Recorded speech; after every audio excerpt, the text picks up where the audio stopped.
نے مرثیہ عارف کہا جو بہت زیادہ مشہور ہے اور غزل کی حیت میں ہے اور 10 شعروں پر مشتمل ہے۔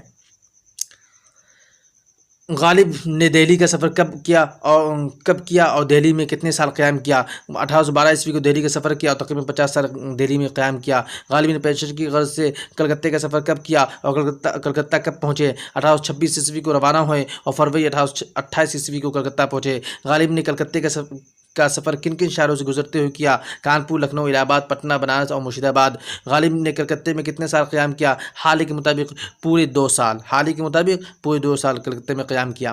غالب نے جب کلکتہ کا سفر کیا تھا اس وقت لکھنؤ کا فرمانروا کون تھا؟ اس زمانے میں لکھنؤ کے فرمانروا نواب نصیر الدین حیدر تھے۔ غالب نے کلکتہ کے سفر کے دوران لکھنؤ میں کب سے کب تک قیام کیا تھا؟ مارچ 1826 سے لے کر جون 1827 تک 15.25 مہینے۔ لکھنؤ میں غالب کی ملاقات کس شاعر سے ہوئی تھی؟ میر انیس سے۔ غالب نے رامپور کا سفر کتنی بار کیا